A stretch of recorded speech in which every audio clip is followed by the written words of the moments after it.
Morning, how's your Friday going, everybody? Welcome to Betway's Way to the Win. This Friday we go to Fairview, featuring some good racing over there. We have moved to the Poly. I'm sure you all have worked all of that out by now, and we look forward to all of the action. I do have, of course, Nino Podesta on the line. He's going to talk us through the meeting. You're reminded, of course, about the QR code that if you are watching on DSTV, that you just got to hold up with your phone and takes you straight to the Betway account, and we can all start betting and doing our thing as we normally do. Let's get straight into the action with regards to what is going on now. And I'm going to chat to Nino, who just joins me. Morning, Nino. Welcome to the show. Good to have you. Looks like a nice day's racing. And what are we doing in the first leg of the bipod? Good morning, Clyde. The first race was called as a work rider, but obviously with it going to the Poly on the bend, it's become a professional jockey race. So I like number 13, Jade Lordy, with Muzieni up from a 7 draw. I know it's a 2-year-old, tough, but I think he's going to be competitive. I like the look of Turbulent with Craig Vackie up from a decent draw. I think the drop to the 1,000 is just up his alley. He's run his best races over the 1,000. I'm going to give, those are my first two choices. I think, and then I'm going to add in Magnus the Good. I respect Mrs. Shackleton, brings a cake form into the race. And then I'm going to put in Chad Little on number 10, England Park. So 1, 2, 10, 12 and 13. Says Dean Smith said that this horse you're talking about, Turbulent, will be fitted with the blinkers. And his work on Tuesday morning apparently was very good, and he makes that the horse to beat. 1, 2, 10, 12, 13 in the first leg of Nino's 90 Rand bipod. So this is a maiden juvenile plate fillies now over the 1,200 on the Poly. Take out the 3 that's not running anymore. That'll leave you with just the 7 runners. In terms of the market this morning, they've got this horse Nobody's Perfect top of the board from Justin Snade's stable. It's 11 to 10 at the moment. 7 Remind Me of You is 5 to 2. Number 1 Blazing Flame is 7 to 2. And then you can get double figures about all of the others in the race. So the favourite, Nino, I thought probably the right horse in the race. But I see in your PA and your bipods and that sort of stuff, you've gone a bit wider. Well, I put the 3 in, which is scratched now, Clyde. So you can take that out. It becomes a boat race. Look, Clyde, Nobody's Perfect is the only runner from the Justin Snaith yard that takes his place, takes her place today. All his other runners have been scratched. So you obviously has to be your first choice. With JP van der Merwe up from a 2 draw, I think that's going to take a power to beat him. The only danger I make is number 7, Remind Me of You. And I think those two will get you through everything. Got it. Thank you for that. So they're in your place accumulators. You heard Nino say that the 3 is not running anymore. So if you want, you can adjust the perm to 6, just 6 and 7 in the first leg and work it out from there. Remember, your place accumulator race 2 runs at 10 past 1. All right, guys, to the third. Now let's get the pick 6, the winning pick 6 on. Time to do that now. It's a maiden juvenile plate and it's over the 1,600 meters. Take out number 2 and take out number 8. So 7 of them will line up over here. Let's have a look at what the story is from a betting perspective, give you an idea. And this was Give Me the World Cup, top of the boards, 11 to 10. Alan Greff and Richard Farid team up. 7 Silver Streaker is 11 to 10, so it's joint, the pair. 9 Queens Away is 6 to 1, and then it's long odds about everything else. So market's got pretty much 2 horses, Nino, just the 5 and 7. Would you agree? 100%, Clyde, but I'm in the camp of number 5. I think Give Me the World Cup is going to be very, very hard to beat. First time out, she ran 3rd behind Carnival. Now, I can tell you that Carnival is highly, highly regarded by the Dean Smith stable. And now gain the 1,600 with that kind of breeding, I can't see it getting beat. But we have to respect number 7, Silver Streaker. So we put both in, but I'm definitely very much in the camp of number 5. Give me that World Cup. Okay, we've got it. That's the story. With regards to Nino's pick 6, the first leg, he's got the 5 and the 7 in it. Firefield Legend is the key horse in inverted commas in terms of collateral form. Those who study it deeper will know what I'm talking about. 5 and 7 in the first leg. Nino's pick 6, 120 Rand. Okay, guys, now we move on to our next event on the card and take a look at, excuse me, race number 4. We're going to get our jackpots on here in this particular event, and this is a middle stakes over the 1600 meters. Note that in the 4th race, they have taken out these horses, 1, 2, and 7, all not running. So make a note of that, 1, 2, and 7, all not running in terms of that event. Being a middle stakes, you want to have a look at the weights, and, well, Clainsy is the best horse in, and Clainsy just keeps improving all the while. I would imagine that she's going to take a bit of beating. She's looking for her 4th win in a row, Nino. What price is she now this morning, Clainsy? Currently priced up at 11 to 10, whilst 9 above the horizon is 7 to 2, and 6 Laguna Verde is 5 to 1. It's 10s and better, the balance. Are you into Clainsy? Clyde, yes, I am. I mean, super impressive win last time. She could have won by 10. It was super impressive. Unbeaten on the poly, the 1600 on bleeding. She's going to be even better over the 1600. She comes in 2 bad positions with a scratching of number 1 and 7. So she comes into number 5 draw, perfect draw, reach it up. I can't see her getting beat. My best bet on the card, well, it was my second best, but the other one was stretched. So that becomes my best bet on the card. Great, got it. Thank you, Nino. Jackpot's Banker 10 by Banker 3 in the next leg. We're about to talk about Action America and why Nino likes that. And if you take a jackpot like that, it'll cost you 20 Rand.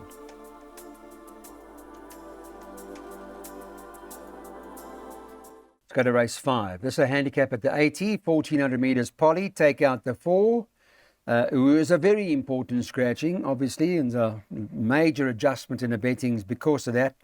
Number 3, Action America is now favourite at 7 to 2. But Chad Little is riding for Jean Nel. One World Choice is 4 to 1. Number 2, Donali is at 5 to 1. The 8, Rip Wheeler, 5 to 1. 6 to 1, the 9, Flower Festival. 7 to 1, the 7, Coral Creek. And 10 to 1 and better about the balance. So you've backed Action America. I saw one its last start well enough. This particular horse, Nino, I see you want to follow up now. You like it strong? No, I don't. Clyde, this is a problem here. Remember, I had to send selections early this morning. After I sent the selection through with my best bet on the card, the perfect impact as a banker and everything, the horse was scratched. I quickly had to go restudy. I didn't have enough time. Or I couldn't spend too much time on the race. So I just banked Action America, only on the fact that it ran second to perfect impact. 4 lengths, but given it 2 kilos, so theoretically 2 lengths, you can say 2 lengths behind perfect impact. That was on a quick look good enough to win this race. But after restudying, if I had a choice, I would probably play my pick 6 differently. I would load up here and I would bank another dance for me. Just by the way, you didn't mention the betting on number 2, Dinah Alley. Is that 10 to 1? It's 5 to 1, sorry. Did I miss it? 5 to 1. 5 to 1. Well, that's got a chance. World Choice has got a chance. You got to respect the ex-Terrier horse here, Trail Runner. That could be anything. And obviously Rip Wheeler won very well and could follow up on his Space Maiden Run and even Flower Festival. But like I said, I had my time was I had a short time to redo all the selections. Okay. Yeah, you put the cat among the pigeons now, haven't you? All right, so we're going to banker 3 in Nino's revised study. But those of you who've got the opportunity may want to relook at how you want to structure this jackpot with a handful of horses if you're not confident enough about the 3 and work it out from there. Time now for the Port Elizabeth Gold Cup. It's run over the 3,150 metres. The latest betting on the race has got the 2 Bad Medicine top of the boards at 15 to 10. That's the latest news on that. The second choice is 4 Gentleman Joe is 5 to 2. Good to see Andre Nell there. 1 Bournemouth is at 28 to 10, and then 10 to 1 and better about the balance. You can double figures all of the others. Interesting, Gentleman Joe's in the race. But Bad Medicine, we know, is a decent horse at the end of the day. And Bournemouth knows how to run all day, Nino. I kind of like Gentleman's Joe. I'm not sure where you stand with the Cape Town form in this particular race. What you make of it? Clyde, I always respect Cape Town form, and Andre Nel has only brought 2 horses down, so he obviously thinks the horse can win. I don't remember Gentleman Joe going 3,200 in its career. I might be mistaken, but I think the furthest he's been is 2-4. But he's got the weight advantage here. He's only carrying 53 kilos. But in saying that, how can we turn our back on Bad Medicine? He's been very good to us. He's come up trumps every time we tipped him, I think 5 times or 6 times in a row. So I'm still going to be in the camp of Bad Medicine. I'm suggesting a win bet on that. But I think he'll stay the 3-2. But he's worse off at the weights with Bournemouth. He's worse off at the weights with Anatolian Silver. So I think we're going to go a bit wide here. We're going to go 1, 2, 3, 4, and 5. Okay, you've got that in your other perms, but maybe a recommendation, Nino being the loyal guy that he is now all of a sudden become an emotional tipster, and he's going with Bad Medicine to win. The East Cape Paddock Stakes is next. It's a listed event, and the race is run over the mile. It's worth 175,000 Rand, and Another Dance for Me is back in action. The brilliant Another Dance for Me is back in action. What's the story with the market here? 8-10 at the moment. The 5 Rockapina is at 9-2, so the Bass stable is there to take on Another Dance for Me. They've got JP van der Merwe settled into ride there. The 3 Splice the Main Brace is trading at the moment at 9-1. Calvin Habib's there to ride for Alan Krief, stable companion. And the 6 Ice Rain, the other Andre Nel horse, who I guess can't necessarily be ignored, is trading at around 10-1, 16-1, and better about the balance. What's the story from your opinion about Another Dance for Me, and what does Alan say today, Nino? Clyde, Alan says this is a machine, and she's past the post, and I agree with him. Had the scratchings come out a bit earlier, then I would have seen that she comes in from a 15 to a 12 draw. As I said earlier on, I would have banked that. I can't see them beating Another Dance for Me, but we do respect the Cape Raiders and the Andre Nel Raider Ice Rain. Splice the Main Brace, well drawn, good course and distance form. Could be competitive, but all in all, I just cannot see them beating this champion filly, Another Dance for Me. Okay.